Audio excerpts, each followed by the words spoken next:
성경의 원본은 우리가 읽는 성경과는 상당히 다른 모습입니다. 구약 성경의 경우 하나의 두루마리에 적힌 긴 글이었고 신약 성경도 편지글이었습니다. 당연히 오늘 우리가 읽는 성경과 같이 장과 절의 구분은 존재하지 않았습니다. 13세기 영국의 신학자이자 대주교였던 스티븐 랭턴이라는 사람이 대학교에서 학생들에게 성경을 가르칠 때 좀 더 편하게 찾고자 장이라는 걸 만들어서 이제 사용하기 시작했고, 이것이 오늘 우리가 사용하는 장의 기초가 되었습니다. 절의 경우 16세기 인쇄업자들이 인쇄를 할 때 옷자를 빨리 찾기 위해서 만들어서 사용하기 시작했고, 이런 과정의 결과로 1560년경부터 우리가 사용하는 성경과 흡사한 형태의 장과 절이 생겨나게 되었습니다. 우리가 계속해서 살펴보고 있는 잠언 역시 이러한 과정을 거쳐서 장과 절이 구분이 되었는데, 그러다 보니 이 전문가들이 오랜 시간에 걸쳐서 장과 절을 나눈 것이 아니다 보니 때로는 문맥이 완벽하게 일치하지 않거나 장과 절이 구분이 다소 모호한 경우가 있는데, 오늘 우리가 함께 살펴볼 6장이 그렇습니다. 잠언 6장을 보게 되면 두 개의 큰 단락으로 구성된 것을 볼 수가 있습니다. 먼저는 1절부터 19절까지 세 종류의 어리석은 사람에 대해서 이야기하고 있고, 20절부터 35절까지는 앞과는 전혀 다른 주제인 간음에 대한 경고가 기록되어 있습니다. 잠언 6장이 가지고 있는 또 다른 특징이 한 가지가 있는데, 우리가 앞서 살펴봤던 잠언과는 다르게 지혜에 대한 언급이 단 한 번밖에 되어 있지 않다는 것입니다. 그렇다고 해서 이 잠언 6장이 지혜와는 전혀 상관이 없는, 우리가 앞서 살펴본 잠언의 내용과는 상관이 없는 것이냐? 그렇지는 않습니다. 우리의 삶과 보다 직접적으로 연관된 현실적인 문제들을 이야기하며 그 문제들에 연관되어 어리석은 자가 되지 말라, 지혜로운 자가 되라고 이야기하고 있는 것입니다. 즉 오늘 말씀에서 이야기하고 있는 이 경고의 말씀을 잘 지킨다면 우리는 지혜롭게 살아갈 수가 있다는 것입니다. 이제 그러면 우리 함께 그 내용을 자세히 살펴보도록 하겠습니다. 먼저 첫 번째 단락입니다. 1절부터 19절까지는 세 가지 종류의 어리석은 사람에 대해 이야기하고 있는데, 당연히 세 부분의 작은 단락으로 나누어집니다. 첫 번째는 1절부터 5절까지로 보증인에 대한 경고입니다. 보증이라는 것은 우리가 잘 알고 있듯이 어떤 사람 혹은 사물에 대해서 내가 대신 책임을 져주겠다라는 것입니다. 이 보증의 기본적인 의미를 생각한다면 다른 사람을 위하는 행동이기 때문에 긍정적인 것이 아닌가라고 생각할 수 있습니다. 실제로 모세 율법에서는 궁핍한 자, 어려운 사람에게 후하게 베풀라 지시했고, 또 가난한 자들에게는 이자를 받지 말라라고 말했습니다. 재정적으로 어려운 다른 사람을 도와주라고 이야기하고 있는 것이죠. 또 율법에서는 특별히 시편 119편 122절에서는 주의 종을 보증하사라고 이야기하면서 하나님께서 우리의 보증이 되어달라라고 간청하고 있기도 합니다. 그런데 오늘 우리가 살펴볼 말씀뿐 아니라 잠언의 다른 여러 구절에서는 다른 사람의 보증을 서는 것에 대해서 상당히 강하게 경고의 말씀을 하고 있습니다. 왜 다른 사람을 위하는 것으로 생각할 수 있는 이 보증을 잠언 말씀은 경고를 하고 있는 것일까요? 오늘 말씀을 자세히 살펴본다면 보증 자체에 대한 경고가 아니라 보증의 대상이 누구인가, 누구의 보증을 서주는가에 대한 경고임을 우리가 알 수 있습니다. 먼저 1절 말씀을 보시게 되면요, 1절 말씀에서 이웃과 타인이라는 표현이 사용되고 있습니다. 여기서 사용된 이 이웃과 타인이라는 표현은 보증인의 가족 혹은 공동체, 가까운 사람이 아니라 외부의 사람, 외부인임을 나타내고 있습니다. 즉 보증인의 이 보증의 대상이 나와 가까운 사람이 아니라 나와 크게 관계가 없는 외부인일 때 문제가 생길 수 있다는 것입니다. 이제 2절 말씀에서는 이 외부인에 대한 보증이 가지고 오는 문제를 이야기하는데, 이 짐승을 사로잡는 덫의 비유를 통해서 이야기하고 있습니다. 내가 얽혔으며 잡히게 되었느니라, 이 두 표현은 모두 덫에 짐승이 걸린 모습을 표현하고 있습니다. 그런데 이 잠언의 저자가 솔로몬이 특별히 이 덫이라는 비유를 사용한 것은 이 덫은 짐승을 잡기 위한 목적을 가지고 사용하는 것입니다. 즉 지금 보증인이 처해 있는 이 공경도 이 어려운 상황도 인생의 자연스러운 상황 가운데 일어난 일이 아니라 누군가 보증을 서준 이 외부인의 고의적이고 악의적인 계획에 빠진 것임을 이야기하는 것입니다. 자, 이제 그렇다면 이 이웃에 의해 보증이라는 덫에 빠졌을 때 어떻게 벗어나야 할지를 3절부터는 이야기하고 있습니다. 스스로 구원하라라는 표현을 사용하는데 이것은 다른 사람의 도움을 구하고 상황을 지켜보고 기다리는 것이 아니라 내가 지금 처해 있는 상황이 어떠한지를 빠르게 인식하고 즉각적으로 행동하라는 것입니다. 3절의 가서, 이 가서는 즉각적인 행동을 의미합니다. 이 겸손이라는 단어의 원뜻은 스스로를 낮추는 것을 넘어서 밟다, 짓밟히다라는 의미인데 동일한 단어가 사용된 성경 본문을 살펴볼 때는 여기서 굴복의 의미로 사용되고 있습니다. 즉 상대방에 의해 이 짓밟히는 굴복이라는 이 치욕을 감수하더라도 자존심을 내세우지 말고 스스로 온 힘을 다해라는 것입니다. 간구는 끈질기게 매달림을, 또 4절에 사용하고 있는 내 눈을 잠들게 하지 말며 눈꺼풀을 감기게 하지 말고도 동일하게 즉각적인 행동을 의미하고 있습니다. 이처럼 즉각적인 행동을 강조하는 이유는 보증인이 처한 상황이 자연스러운 상황이 아니었기 때문이었습니다. 다른 사람에 의해서 이 고의적이고 악의적인 계획에 빠졌기 때문에, 그리고 이것이 법적으로는 크게 문제가 없는 상황이기 때문에 이 문제를 해결하기 위해서는 스스로가 빠르게 나서야만 했습니다.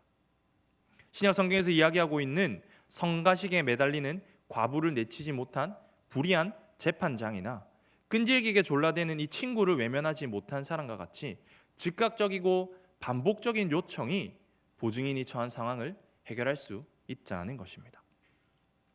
그리고 여기서 우리가 한 가지 주의 깊게 생각해 보아야 될 부분이 있는데 3절과 5절에서 반복해서 사용하는 스스로 구원하라라는 표현입니다.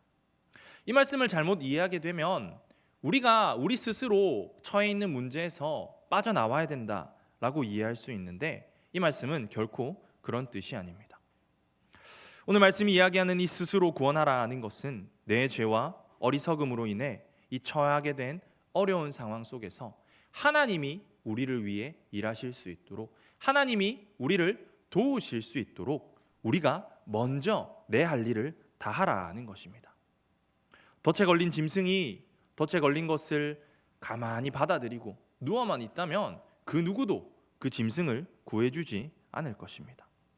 비록 내 힘으로는 덫에서 빠져나올 수 없다 할지라도 살고자 하는 간절함으로 몸부림치며 사력을 다해 그 현장을 벗어나려 할 때 지나가던 누군가 그 짐승을 구해줄 수 있는 것처럼 우리를 항상 지켜보고 우리에게 관심을 가지고 계신 하나님께서 우리를 도와주실 거라는 것입니다. 하나님은 우리가 저지른 실수 뒤에 숨어서 방관하고 계신 분이 아닙니다. 우리가 지혜가 없어 덫에 걸렸을 때, 그리고 거기서 빠져나오려고 하는 최선의 노력을 보일 때 하나님께서는 우리를 도와주실 것입니다.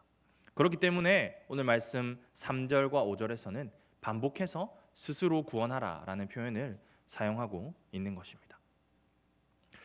이제 두 번째 부분을 살펴보겠습니다. 두 번째 부분은 게으른 자에 대한 경고입니다. 사실 이 게으름에 대한 경고는 동서고금을 막론하고 어디에나 있는 교훈 가운데 하나입니다. 우리가 잘 알고 있는 이솝 우화에서도 개미와 배짱이의 이야기가 있죠. 배짱이가 놀기만 하다가 결국 겨울철에 어려움을 겪게 된다라는 이 내용을 통해서 게으름이 얼마나 위험하신 것인가를 이야기하고 있습니다. 그렇다면 이 하나님께서 우리에게 주신 이 게으름에 대한 경고도 이 세상이 이야기하는 그런 경고와 같은 것인가? 그것을 오늘 우리가 이 말씀에서 생각해 보아야 할 것입니다. 먼저 6절에서는 개미가 하는 것을 보고 지혜를 배우라라고 이야기합니다. 개미는 앞서 말씀드린 이 이솝 우화에서도 사용된 것처럼 부지런한 동물로는 동양이나 서양이나 당연하게 생각하는 동물입니다. 특히 브루스 월키는 6절의 개미를 이 수확개미로 보고 있는데, 이 개미는 먹이를 비축하기 위해서 쉬지 않고 일하는, 단 하루도 1분 1초도 쉬지 않는 그런 개미라고 합니다.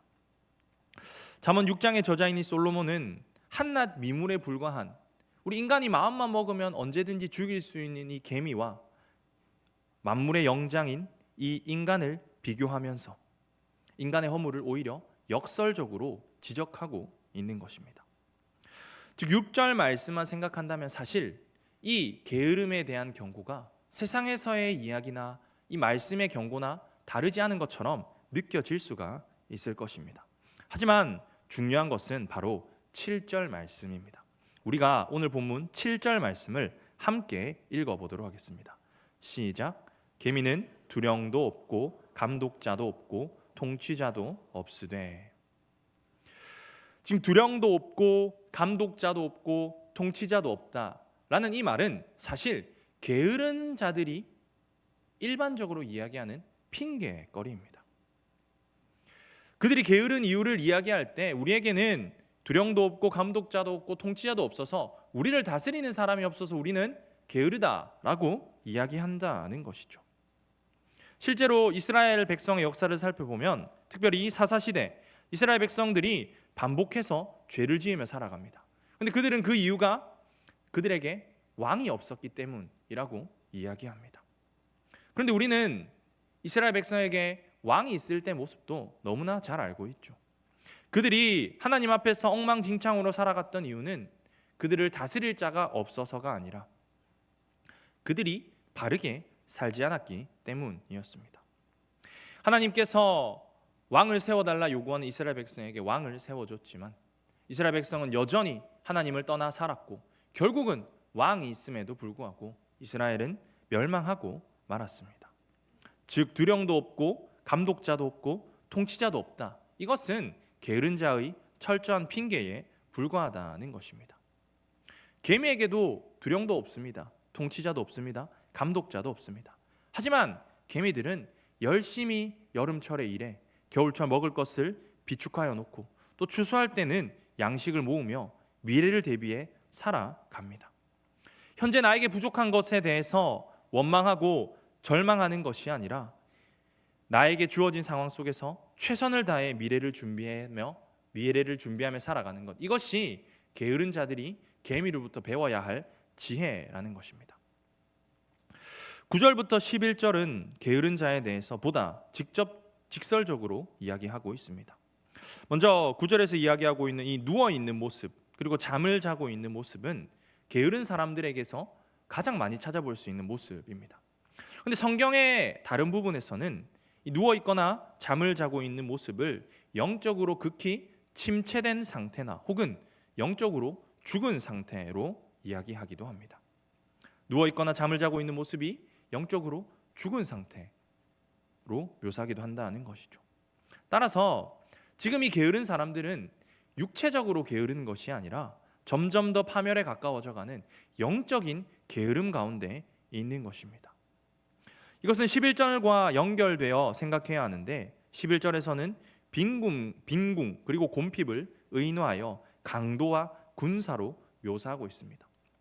빈궁은 극심한 빈곤, 그리고 곤핍은 삶을 지탱하는 필수품이 결여된 상태를 의미하는데 이런 상황이 강도처럼 군사처럼 오게 된다는 것입니다. 강도는 우리가 잘 알고 있듯이 우리의 재물을 탐하는 그런 사람입니다. 군사라는 것도 긍정적으로는 우리를 지켜주는 보호자를 의미하지만 오늘 본문에서는 부정적인 의미로 침략자, 정복자라는 의미로 사용되었습니다. 즉 게으른 자가 겪게 될 결국은 강도처럼 군사처럼 결국은 파멸을 겪을 수밖에 없자는 것입니다. 사실 10절의 내용도 같은 것을 이야기합니다. 먼저 이 자자에서 사용된 이 잠이라는 단어는 단수가 아닌 복수입니다. 좀 더 자자라고 할 때 한 번 잠이 드는 그런 상황을 이야기하는 것이 아니라 시도 때도 없이 잠에 들려 하는 것이죠. 그러니까 이 게으른 자에게 있어 이 잠이라는 것은 안식과 회복을 위한 것이 아니라 마치 마약과 같이 세상 속에서 도피하고자 하는 그런 도피처와 같은 것입니다. 존다는 것도 마찬가지의 의미입니다. 제가 중학교 때 무서운 과학 선생님이 한 분 계셨습니다. 이 선생님이 참 무서운데 항상 너무 졸리게 수업을 하셨어요. 그래서 많이들 졸았는데 어떤 친구는 졸았다고 혼나는데 또 어떤 친구는 혼이 나지 않고 그냥 넘어가는 친구가 있었습니다. 그래서 하루는 용감한 친구가 건방지게도 선생님께 물어봤습니다. 왜 누구는 혼내고 안 혼내냐? 그러니까 선생님께서 대답을 해주셨습니다.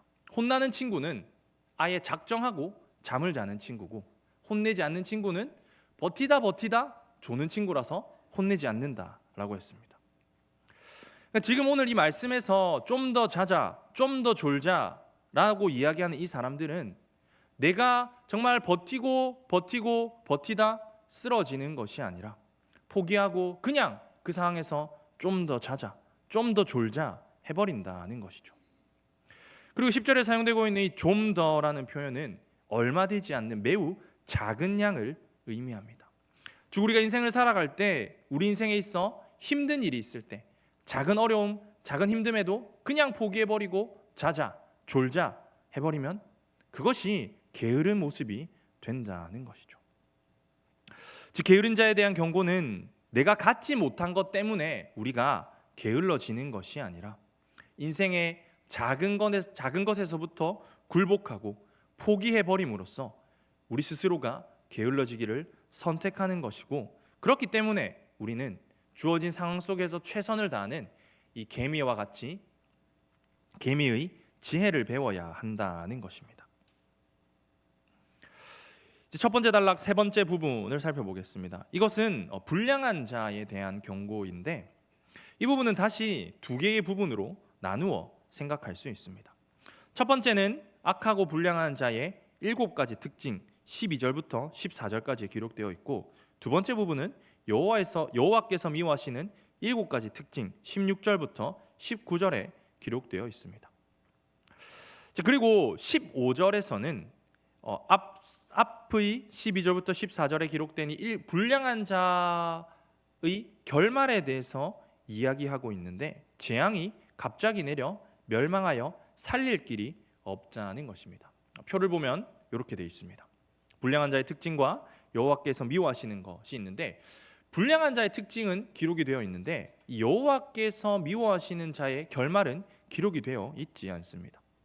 근데 왜 이렇게 되어 있냐면 사실 이 불량한 자와 여호와께서 미워하시는 것을 가진 사람들은 동일한 사람들입니다. 이 특징들이 정확하게 매칭은 되지 않습니다. 하지만 그 흐름은 일치하게 되는데 불량한 자의 특징 가운데 구부러진 말, 눈짓, 발로 뜻을 보이는 것, 손가락질 이것은 모두 속임수와 죄악을 도모하는 신체적인 행동을 의미합니다. 그리고 이것은 여호와께서 미워하시는 것의 교만한 눈, 거짓된 혀, 무죄한 자의 피를 흘리는 손, 악한 계교를 꾀하는 마음 이것과 연결이 됩니다. 또다시 이제 불량한 자의 특징 가운데 마음의 패역을 품고 악을 꾀하고 이 다툼을 일으키는 이러한 특징들은 거짓을 말하는 망령된 증인, 형제 사이를 이간하는 이런 모습으로 나타나게 됩니다.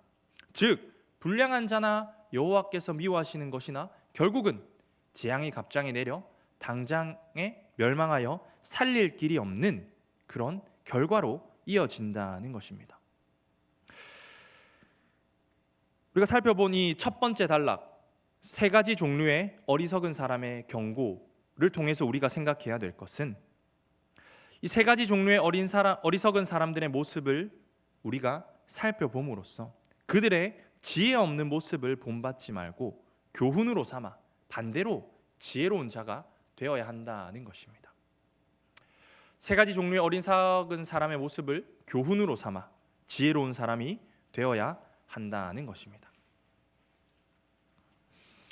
이제 두 번째 단락인 20절부터 35절까지 말씀을 살펴보도록 하겠습니다. 이 두 번째 단락은 우리가 지난주에 살펴봤던 잠언 5장 그리고 다음 주에 살펴볼 잠언 7장과도 긴밀하게 연관된 이 간음에 대한 경고입니다. 먼저 20절부터 24절까지는 이 경고의 서론으로 유혹을 이길 힘이 되는 훈계에 대한 순종과 명심을 이야기하고 있습니다. 이 단락은 앞선 잠언과 마찬가지로 내 아들아라는 호칭으로 시작이 되고 있습니다. 이 내 아들아라는 호칭에 대해서 우리가 먼저 조금 생각을 해봐야 하는데 2001년부터 2002년 동안 1년이 넘는 긴 기간 동안 방송된 드라마 가운데 명성황후라는 드라마가 있습니다. 다들 드라마를 안 보신 것 같은데 이 드라마에 명대사가 하나 있죠. 내가 조선의 국모다라고 하는 그런 명대사가 있는데 안 보신 것 같습니다. 제가 이 이야기를 왜 하냐면 왕이 나라를 다스리던 시기 왕과 왕비는 일반적으로 국부 혹은 국모라고 불렸습니다. 백성의 아버지고 백성의 어머니라는 것이죠. 지금 오늘 말씀에서도 이 솔로몬이 잠언의 저자인 솔로몬이 내 아들아라는 호칭을 사용하는 것은 아버지로서 정말 이 백성을 아들같이 사랑하는 마음으로 정말 그 애끓는 마음으로 이야기를 하고 있는 그런 호칭을 나타내는 것입니다. 당연히 또 하나님의 자녀된 우리를 너무나 사랑하시는 그 하나님의 애끓는 마음이 여기에도 정확히 포함되어져 있는 것이죠. 우리가 그 마음을 기억하면서 잠언 말씀을 생각해 보아야 할 것입니다. 이 서론 말씀이 굉장히 길게 사용되고 있는데요. 왜 이렇게 길게 사용되고 있냐? 그것은 그만큼 이 간음에 대한 경고가 중요하다라는 것입니다. 특히 20절의 경우 잠언 1장 8절의 내용과 거의 유사한데 그 핵심은 이것을 반드시 지켜야 한다는 강조의 의미입니다. 21절에서는 아버지의 명령과 어머니의 법을 마음에 새기고 목에 매라고 이야기하고 있는데 그 이유는 22절에 나와 있습니다. 우리가 22절 말씀을 한번 함께 읽어보도록 하겠습니다. 시작. 그것이 내가 다닐 때에 너를 인도하며 내가 잘 때에 너를 보호하며 내가 깰 때에 너와 더불어 말하리니. 아멘. 이 아버지의 명령과 어머니의 법이 우리를 항상 인도하고 보호해 줄 것이라는 것이죠. 우리가 이 땅을 살아갈 때에 또 우리가 어려운 상황 가운데 처할 때에 특히 이 간음과 같은 어려운 상황 속에서 우리가 이 아버지의 명령과 어머니의 법을 기억하고 있다면 그것이 우리를 인도해 주고 보호해 줄 것이라는 것입니다. 서론의 마지막 부분인 23절과 24절은 이 명령과 법이 단순히 우리를 인도하고 보호해 주는 것은 물론 간음이라고 하는 이 특징적이고 심각한 죄에서도 우리를 지켜줄 것이라 이야기합니다. 특별히 23절에서 사용된 이 명령과 법은 악행을 폭로하고 바른 길을 보여주는 역할을 합니다. 아버지의 명령과 어머니의 법이 우리를 인도하고 보호해 주는 것뿐만 아니라 우리를 바른 길로 인도해 준다는 것입니다. 결국 우리가 이 명령과 법을 지키고 따르게 된다면 24절에서 이야기하고 있는 이 악한 여인, 이방 여인의 혀로 호리는 말, 이 간음의 죄로부터 빠지지 않을 수 있다고 이야기하는 것입니다. 이제 본론으로 들어가 보겠습니다. 서론에서 유혹을 이기는 힘이 되는 훈계에 순종하고 명심할 것을 이야기했다면 본론에서는 3번에 걸쳐 훈계에 순종하지 않게 겪게 될 이 비참한 결과가 무엇인가를 이야기합니다. 첫 번째 경고는 음녀의 유혹에 빠지게 되면 겪게 될 비참한 결과입니다. 가장 먼저 우리에게 아름다움을 탐하지 말라고 이야기하고 있습니다. 사실 사람이라면 누구나 멋지고 아름다운 것을 원하기 마련입니다. 그런데 왜 아름다움을 탐하지 말라고 이야기한 것일까요? 여기에서 이야기하고 있는 이 아름다움이라는 단어는 오직 육체의 아름다움만을 의미합니다. 육체의 아름다움을 쫓지 말라는 것이죠. 그리고 이 탐하지 말라에서 사용된 이 탐하다라는 단어는 창세기 3장에서 하와가 선악을 알게 하는 나무의 열매를 보고 탐스럽게 여겼다라고 할 때 사용된 단어와 같은 단어입니다. 하와가 선악을 알게 하는 나무의 열매를 탐스럽게 여겼을 때 그들에게 찾아온 결과가 무엇이었습니까? 그들은 하나님의 명령을 어김으로 모든 인류에게 죄가 들어오게 만들었고 결국은 멸망에 이를 수밖에 없었습니다. 즉 오늘 말씀에 사용된 이 타마다라는 단어도 결국은 멸망의 원인이 된다는 것이죠. 이제 26절에서는 육체의 아름다움을 탐했을 때의 결과가 어떠한가를 보다 자세히 설명합니다. 26절에서는 두 종류의 여인에 대해서 이야기하고 있는데 첫 번째는 음녀입니다. 이 음녀는 성을 파는 창기 혹은 매춘부를 의미합니다. 이 음녀에게 빠지게 되면 한 조각 떡만 남게 된다라고 이야기하게 되는데, 이 매춘에 빠지게 되면 가진 재물을 다 탕진하고 빈곤하게 된다라는 것을 이야기하는 것입니다. 그리고 두 번째 여성은 이 음란한 여인인데, 이 음란한 여인은 앞에서 등장한 음녀와는 전혀 다른 존재로 문자적으로는 남편이 있는 여자, 그리고 오늘 본문에서는 정상적인 결혼 관계를 넘어 성적 관계를 맺는 여인을 의미합니다. 간음의 대상이라는 것이죠.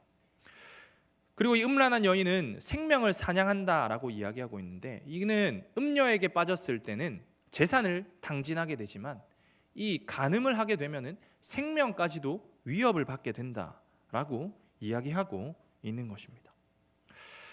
지금 이 말씀을 우리가 생각해 보게 되면은 성을 사고 파는 매춘 행위보다 이 간음에 대한 결과가 더욱더 심각함을 분명하게 알려주고 있습니다. 사실 이 매춘, 성을 사고 파는 것도 하나님께서는 엄격하게 금하셨습니다. 신약 성경에서는 매춘에 관여하는 사람은 하나님의 진노를 받을 것이고 하나님 나라에서 쫓겨날 것이다 라고 엄중하게 경고합니다. 그런데 오늘 말씀을 통해서 본다면 간음의 결과는 훨씬 더 심각하다는 것이죠. 간음은 결혼 관계를 깨트립니다. 배우자를 모욕하고 가정을 부숴버립니다. 자녀의 영혼을 파괴하는 것은 물론 이웃과의 관계까지도 무너뜨려 버립니다. 음녀에게 빠지면 재물을 잃고 한 조각 떡만 남는 빈털터리가 되지만, 남편이 있는 여인과 간음하는 것은 결국 자신의 소중한 생명까지도, 자신이 가지고 있는 모든 것을 잃게 되는 일이기 때문에 간음이 생명을 갉아먹는 행위임을 경고하고 있는 것입니다. 27절부터 29절까지에서는 간음으로 인한 결과가 어떠한가를 불을 통해서 설명하고 있습니다. 불의 두 가지 모습으로 설명하는데 너무나 당연한 이야기입니다. 첫 번째는 불을 품으면 탄다는 것이죠. 불을 우리가 품고 있으면 그 옷이 탈 수밖에 없는 것이죠. 그리고 불을 밟으면 그 발이 데일 수밖에 없다는 것입니다. 사람이 불을 품에 안고서 옷이 타지 않기를 바랄 수 없는 것과 같이, 불을 밟고서 발이 되지 않기를 바랄 수 없는 것과 같이 남의 아내와 간음한 자도 이와 같자는 것이죠. 죄를 지으면서 나는 걸리지 않으면 괜찮을 거야, 그러면 벌을 받지 않을 거야 라고 생각하는 것 자체가 너무나 어리석은 일이고요, 간음에는 반드시 그에 상응하는 심판과 처벌이 뒤따른다는 사실을 잊지 말아야 할 것입니다. 간음에는 분명한 심판과 처벌이 있습니다. 마지막으로 30절에서 35절은 도둑질과 간음을 비교함으로써 간음이 얼마나 심각한 죄인가를 알려주고 있습니다. 사실 도둑질도 간음과 마찬가지로 십계명에서 금하고 있는 심각한 죄악 가운데 하나입니다. 그런데 도둑질이 범죄이기는 하지만 생계의 이유로 도둑질을 하였을 때는 어느 정도 이해할 수 있다라고 이야기합니다.